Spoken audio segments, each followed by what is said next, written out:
Okay, so today we have Rodger Tschanz joining us. Rodger has been a technician with the University of Guelph since 1989, and since 2001 he has managed the Trial Garden program, which has locations at the university as well as in Milton with the Landscape Ontario office, as well as the Royal Botanical Gardens. This year there was also container gardens at Vineland Research and Innovation Center. Rodger also works as a technician for the Ornamental Plant Breeding Program in Guelph, and he teaches ornamental plant uses and identification to undergraduate students at the university. So Rodger, thank you for taking the time to chat with us today. Really excited to talk about the Trial Garden program specifically. Maybe you could start. Tell us a little bit more about what the trials are all about and your experience over the last, going on 20 years. Well, thanks for the opportunity, Scott. This is a great opportunity to talk about the trials, especially this year with COVID limiting people actually being able to attend our open houses. But yeah, so the trial gardens, to summarize, it's a great way to evaluate plant material from breeders throughout the world, right? So I get plant material that has been initially bred in Japan or the United States or in Europe. And you can imagine the climate in Europe is different than Southern Ontario. Central California is different than Ontario. And Japan is different than Ontario. So we bring all this plant material to our trial sites and plant it out in different ways. We plant plants in the landscape. So the soil, the drainage issues, the pH of the soil, how heavy it is, clay versus sand, those all play a factor in how well those plants do. And then we also try planting them in containers. And the containers are much more popular or continue to gain popularity as far as a way of presenting and growing annuals in the home garden. And so we need to trial plants in those as well. And of course, the growing conditions in a container is different than in the landscape. So we trial plants in different ways. And one of the reasons why we have the trials in 3 different sites now is because, in a way, it's like having a replicate where you try to, maybe some catastrophic event happens at one trial site. You have the other trial sites to sort of prevent it from being a loss, a season loss of research or evaluation. But you also, the growing conditions are different slightly, and in Guelph, we're probably colder than Milton. This is just after Thanksgiving, Canadian Thanksgiving, I should say, when we're taping this, and the trials in Guelph have succumbed to frost, whereas the trials in Milton, the landscape trials in Milton, have been touched by frost, but are still growing. So it's nice to be able to see how plants survive in these different conditions. So we trial annuals, we trial perennials, and to a much lesser degree, we have some vegetables that sort of fit into the mix too, because a lot of these breeders cover ornamentals and vegetables, and homeowners will have on their patio, they may have some vegetables along with their flowers. So I like to call the vegetable trial that we do is vegetables for small urban spaces, because that's really we're not a full-blown trial, but we can see where there are some synergies for the vegetables. So, and then the perennials, again, perennials are very, very popular. A lot of people will garden with perennials instead of annuals because they like the fact you don't have to buy it every year. The landscape industry, I see a lot of interest in perennials as well. So we need to be trialing perennials. And a lot of the breeders too will breed both annuals and perennials. So it's just another way of working with these plant breeders and providing a full service trialing operation really for the industry and the public. Right. So That's in what I addition, wanted to ask. Yeah, I wanted to ask a little bit more about, who is it for? Is it for well, you tell me. Who is it for?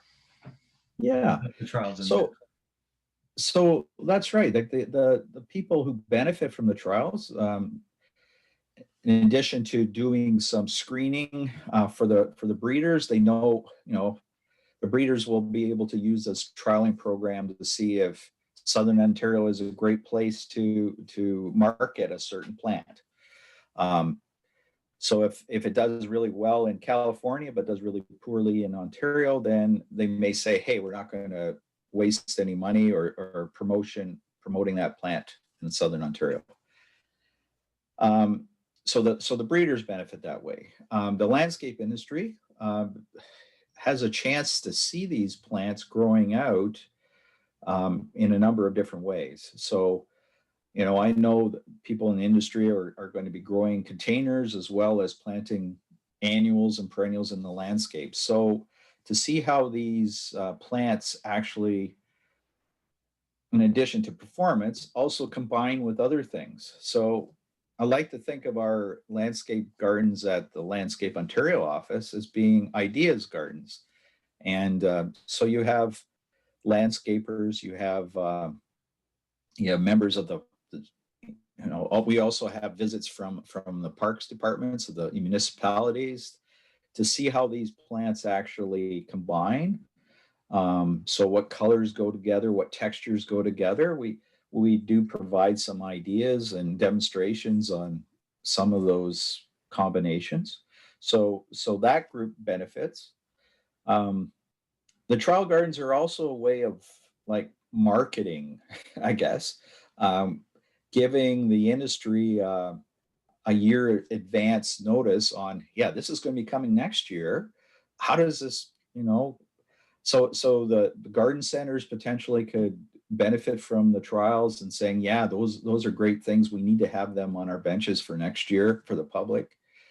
Um, Garden writers have the opportunity to come and tour the trials and see, again, come up with material for their articles and media events, and seeing what they've read about, or the material they get from the media releases they get from the breeders, for example. See if how those media releases compare to what actually happens in our trials. So they get to promote it. They're part of the promotion process, really, for the next year. Then, of course, the public, the end user, gets to see these things as well and develop, something for them to get excited about, looking for in the seed catalogs or on the garden center benches. So, it's a bit of a challenge. Sometimes when you're dealing with brand new plant material, it's not always going to be available the next year. It may take a while for it to get into the system. So I realize there's a bit of a frustration factor there for the end user. But if the demand is there and the supply is there of the propagation material, oftentimes those plants will be readily available the following season. Right. So tell us about how the trials went this year. Obviously, a lot going on in the world. I don't know if it if it impacted what you need to do to make these trials a success every year. But tell us how was it, and of course, environmental conditions as well this year. Where I know it was quite hot and there was some drought periods. Tell us how it went across 2021, 2020. 2020, yes. The year of interesting times. Um, we, yeah, so I'll deal with COVID. Of course, that's the Sure. big one. We're still very much part of our life. Mhm. Um, we were fortunate enough to be part of, to get approvals to go ahead with our research. And so we had already started receiving plant material for our trials, the 2020 trials, when the shutdowns started occurring. So we were able to go ahead with continue with greenhouse production on the plant material. And then using safety protocols, we were allowed to go into the fields and plant these plants. And of course, that continued through to our open house. We, following safety protocols, we had a very kind of compressed open house season, which required people to sign up or register ahead of time before coming. So that said, with all those that extra layer of uncertainty and complexity as far as planning, I would say that the trial season went well in spite of all that. And yes, we had lots of heat. I think in the month of July, 17 days over 30 degrees, which is a lot of heat. And then of course the spotty rainfall. Some places in Ontario would get rain, and others were very dry. And so we could not have done the trialing program without irrigation, of course, but it really made for a difficult or challenging establishment time, because it was really hot and dry when we were start planting the gardens. So some of these plants were really experienced a lot of stress early on. But by the end of the summer, I have to say I was really quite pleased with the majority of the plant material and how it performed. So Roger, I want to circle back a little bit to how do you get the plants themselves? What's that process? You mentioned, I think, maybe some greenhouse time for these plants. I don't know if that's something you do at one of the sites, or if that's with a partner or partners. Tell us, how do plants come from the breeder to you? How does that selection process happen? And then logistically, how do you make that all work? Yeah. So the plant material comes typically, let's talk about annuals to start off with. I either get seed, and that usually arrives January in that time frame, or I get cuttings or unrooted cuttings. I guess cuttings can come as unrooted cuttings or as rooted cuttings, and I get them both depending on the breeder. Um, so the cuttings would maybe arrive in March. Um, so back when I was growing, when Canada Blooms was part of my routine, for example, I would grow plants for Canada Blooms, and then as soon as the Canada Blooms material would ship out, I would start growing the plants for the trial season. So typically the cuttings and things would be arriving in March. We would, if they're unrooted, they take about 3 weeks in the propagation beds to develop roots. And then from the rooted stage, we would plant into pots, so 4.5-inch pots for some of the bigger plant material. And then if they're already rooted, we just plant, they come in a box already rooted. We stick them into the containers and grow them on. So I grow all the plant material for the trials. So it's all started at the University of Guelph. I have a helper planned up everything, and then we will split those plants, some to the Royal Botanical Gardens, some to the Landscape Ontario site, and some to the Guelph site. And so the plants are all starting at the same point, which is kind of nice.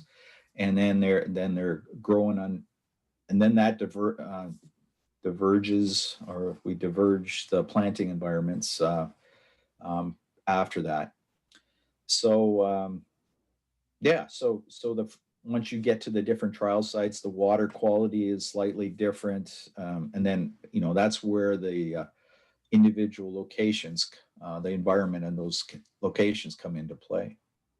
So that's the beginning, and we talked a little bit about that middle period in terms of the season itself. what's the end process like? Do you do reporting to the breeders themselves? What is Yeah. how does that work? Well, and I'm going to say right up front that can always be better, but I do what I we tried to get the word out, and certainly I report to the breeders. I take lots of photographs because they speak volumes about how the plants are doing. So I will send photographs to the breeders so that they have a record. They can visually see what occurred with their plants during the summer. Um, I'll also give some comments about in my report about how the season went. If there was a problem for some reason, let's say an irrigation line broke down, for example, you report on that.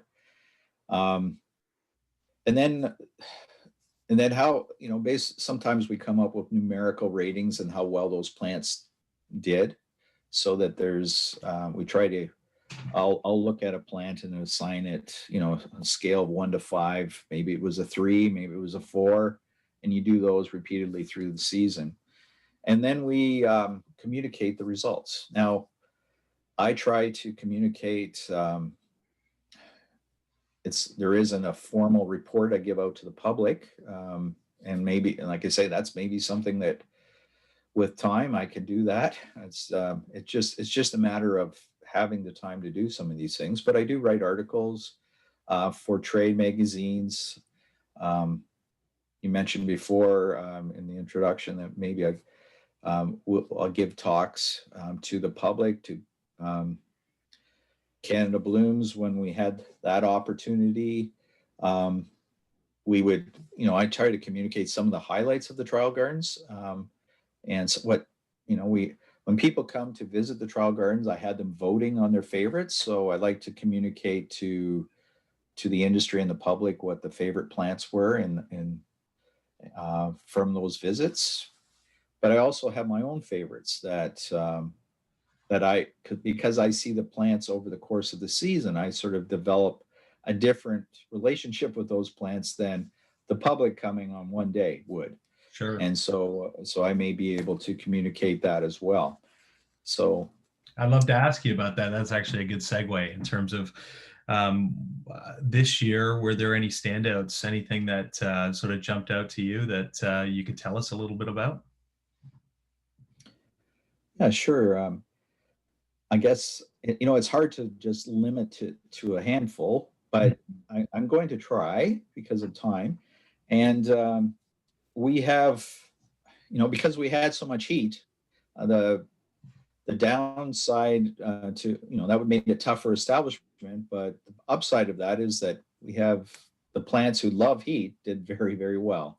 And I think I would say that we had a great year for zinnias. Wherever I went in all the trials, the zinnias in our trial really stood out.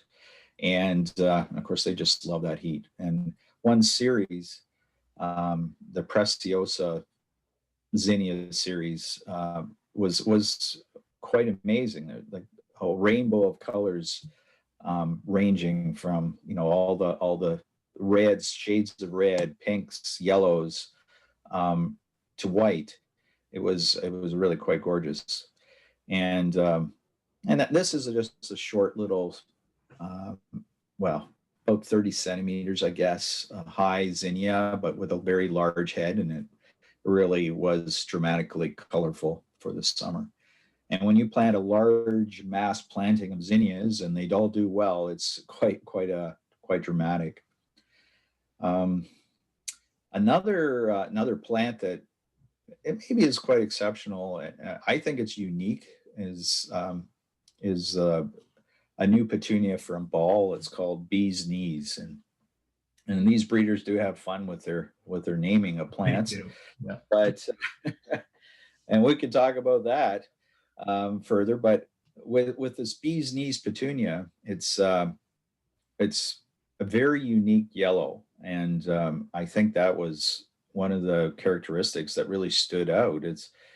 And when I noticed in the trials, as the temperatures got cooler, this summer and into September, that deepness of the yellow increased, and so I was quite impressed with that, because I think with breeding, and we can talk about some of the goals in breeding a little bit Sure. later, but Sure. um, coming up with new colors to extend the range of availability within a species is certainly one of the goals, and to come up with a really good true yellow is was quite amazing, and I really like that. And then to top it all off, this plant seems to be really drought tolerant and cold tolerant. And we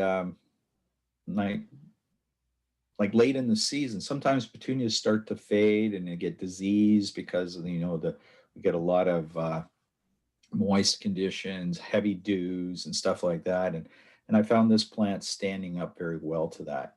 So I'm pretty excited about bee's knees, and I'm hoping that it will be available, um, or readily available to everyone next year if they want that color of petunia. Sure. Um, and would you like me to talk about some more plants, or? Would you mind? Yeah, if you wouldn't mind Yeah. talking about, I love hearing about yeah, some of these new cultivars. It's very exciting. Okay. Okay. I was just thinking about, sometimes you get unusual plants, and I think there's one that stands out is the salvia. It's called Lancelot, and it was just unusual because, first of all, it starts off with sort of a triangular shaped leaf that's covered in a green leaf covered in white hairs, makes it look gray. And so I'm guessing, I don't know for sure where it got its name from, but the Lancelot shields, I don't know if that's where it came from, but it's quite a, I guess if you had to compare the appearance of the leaf, it'd be similar to lamb's ears, woolly lamb's ears type of coloration. But it grows tall, and starts off with foliage, and then those flowers develop, and they're lavender colored full flowers on a spike. And by the end of the season, this plant sort of spreads and gets to heights of about 1 meter. So I've really found, I guess one of the things about it is it was really quite unique from anything else in the trial, and very fast growing and beautiful landscape plant, and it did well in the containers as well. And then again, getting back to a different type of plant with fun name, this one is called Brainiac, and it's a celosia, a coxcomb type of celosia, and it's just playing on the fact that as that inflorescence gets bigger, it sort of looks like a brain, the surface of a brain. And this series, the Brainiac series, had 4 colors, which were really quite attractive: yellow and pink and red, and then a red with a dark foliage. And so these they didn't get very big. They only got to about less than a foot high, but they were really quite compact and attractive. I think they did better in a container than they would have in the landscape. Um, they just seem to be a little bit more vigorous and happy looking in a container, but very attractive, and certainly capture the attention of the visitors to the garden. That was one of their favorite plants. Sure. So Sure. yeah, so those are some of the annuals. We had perennials as well, but that that really stood out. But I don't know if you want me to go on with that or not. Yeah, no, tell us about a perennial or two. That would be great if you don't mind. Yeah. Okay. Well, I guess there is. We talk about the trial garden being part of the ecosystem, I guess, and I always like to think of that as when I'm not growing in isolation from the natural world. So we try to plant things that are maybe attractive to pollinators, and that's certainly very much a big part of our of the sense of being nature friendly. And I think there's a lot of interest between planting things to feed monarch butterflies, which has been very much in the news over the last few years, as well as our native pollinators. So with that introduction, I just want to talk about some of those. You know, there's an onion, for example, an ornamental onion that I grew this year that just got lots and lots of attention. And I think part of it was blooming as peak bloom right at the time of the open house. And I had it in the Guelph trial site. I didn't have enough plants to grow them elsewhere, so it was only in one location this year. But I will be moving it to Landscape Ontario. It was called Allium Serendipity, and it was just covered in bees at the time of our open house. And I think that was, and of course, it was gorgeous, a beautiful mauve colored flower that it was just salt, just continuously blooming. And we it was found it very, very attractive. And so maybe I just end there with my talk Sure. about perennials. We have, I mean, other than to say that this year we planted over 150 different perennials at the Landscape Ontario site. And this is the first year of a very large perennial trial that very excited about. So this trial is going to go multi-years. And usually the first year for perennials, there's not a lot to see because those plants are getting established. Mhm. I expect we'll have lots and lots of favorites from the perennials next year as those plants fill in and start showing what they can offer. So I'm really looking forward to what they have, what to see, and what these things will do next year. Absolutely. Yeah. No, I look forward to it. We'll have to connect again, and Yeah. we'll see how things went this time next year. Yeah, I can't wait.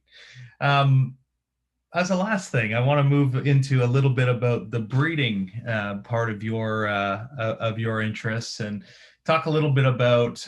You mentioned a few things, but what do you look for? What do breeders look for when they're breeding new cultivars? What are some of the things that how does that process work, and what are the breeders looking for when they're creating when they're looking to create new plants? Yeah. That's it's going to vary with the different plants, different species. Um, with petunias, for example, I think within a series, and maybe I'll just explain what I mean by Yeah. series. Like the breeders try to organize or market plants that have similar growing habits. So the wave petunia, which has just celebrated its 25th anniversary, has a certain growing habit. It'll grow very wide, more than a meter in the landscape, but stay very short in height. Tidal wave, which is a sister series in the wave petunias, is grows very tall, and it can get up to over 18 inches high, and then over a meter wide. So if you're going to market a plant as a wave petunia, you're going to want to have a very low growing, wide spreading plant. Tidal wave, you want it very tall and spreading. So that's what I mean by series. So so when you are filling out a series, you're a plant breeder, you have a seed catalog or a plant catalog, you're trying to offer as many different colors within that series so landscape designers can incorporate those different colors depending on the wants of the client, or the certainly certain colors are desirable over others. So what I'm saying there is that within a series, the breeders are trying to fill out all the colors, get as many colors as possible. So that is a goal. And like over the years, you know, recently, I guess back 6 years, 7 years, the black petunia came onto the market, right? Whether that's, there is a little niche market for a black petunia, but it was one of those goals that they were trying to come up with a new color that would expand the range available to petunia breeders. It wasn't truly black; it was a really dark, dark purple, but it's still it appears black to the casual observer. Sure. And then, of course, we've got a yellow, this improvement of the yellow coloration. So filling in the color spectrum, I think, within a series, within a group of plants is always pushing it to the limit. Can we get this new color, and looking for opportunities to introduce new colors? So that would be one thing. But coming up with plants that are resilient, like breeding tolerance to drought, to extreme rain, um, to frost, to a light frost. Can it handle a light frost? I I'm always that's always of interest to me, especially at the Guelph Trial Garden, where if there's going to be a frost in the middle of September, I'm going to get it, and it's very disappointing because Sure. you may only have one night of frost, and then you have 4 weeks of gorgeous growing weather, and that one night ruined the rest of the fall for you as far as ornamental value. So to have something that can tolerate that, disease tolerance, of course, or so those are things that are there's always going to be something there, a new disease that's coming along that the plant breeders have to incorporate into their breeding, looking for resistance, incorporating those resistant traits.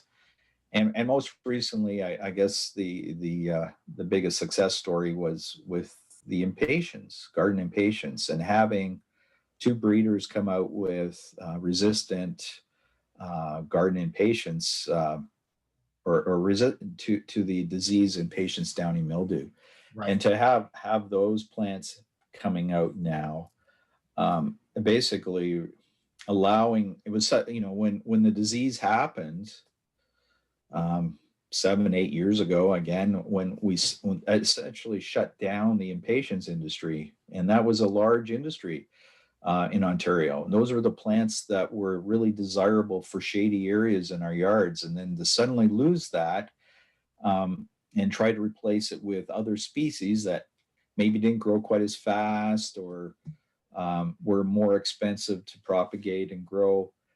It, that was that. The fact that we do have an alternative now has been really quite desirable. So that was a success, and it seems to be re, um, effectively reclaiming the shade gardens for impatiens. Yeah. Uh, Fantastic. So, Roger, why don't yeah. we just take a minute to look ahead? What do you, I mean, how early do you know what's going to be happening for the next season? We're here in the fall of October of 2020. What do you expect for next year, if anything, at this point? Well, normally I would have some expectations about for next year, and so in a normal no non-COVID-19 year, I would be going to trade shows. I'd be interacting with the breeders during this past summer. Um, I haven't had that opportunity this year, Right. and so it's going to take some time this fall, making some phone calls to find out what's new, and what to expect for the coming season. So what I when I I'll normally start to get spreadsheets of from these breeders about what will be shipping, probably the end of this, maybe in December, and then I start receiving it. So I have to say I really don't know what's coming yet. Um, I've had there's been some interest from the breeders again in saying, well, we'll be back, but I don't know with what yet. And I hope that we'll see an increase in the size of the container trial at Landscape Ontario. That was a great success this year. A lot of interest from those who visited. So I wouldn't be surprised if that's going to double in size this coming season. And so that's in a general way. I hope we get more perennials introduced again this coming season to add to the perennial trial. And there seems to be some interest that way from in general terms. So that's We'll about wait all I and could say see. about. Yeah, I mean, we yeah, will wait and I see. mean, yeah. I mean, I can say that the trial garden in Guelph will be changing the locations for the very first time in 20 years. And that's a lot of work this fall, and it's exciting. We're hoping it'll be a better location than the past. Um, but we've had to move from our old site to a new site. And so that'll be, it could create some challenges, but also some opportunities as far as displaying and growing the plants in the Guelph trial site. So that's about looking forward. I'm thinking more of the layout of the gardens and as opposed to the plants that are going Sure. in there, which I don't know yet. Yeah. Sure. No, I understand. Well, I certainly wish you luck with the process of moving locations in Guelph. That sounds like a lot of work, but I'm sure you and team members will be able to do that well. And yeah, I really appreciate you taking the time to chat about the trial gardens. I know I love watching them grow. I'm fortunate to work at Landscape Ontario, obviously, and get to see them up close and on a regular basis throughout the season. And it's one of my favorite parts of working at that site. And yeah, it's been really nice to chat with you. Of course, appreciate your help over the years with the new plants issue of Landscape Trades magazine as well. I think you touched on a few of the plants that are going to be in that issue of the magazine that's out this month. So that I hope people will go check out some of the more details there. And I know you have some videos that Landscape Ontario has filmed that will be coming out to chat even more in depth about some of the plants from this year, some of which you touched on today, and a few others that people can go to those videos that'll be on Landscape Ontario's YouTube channel to see even more. And I look forward to continuing to work with you to spread the information out to the landscape industry and to the public, because it's a lot of fun. I know people, there's always a lot of excitement around new plants and seeing what's coming. So it's a lot of fun. Thank you, Rodger. It is.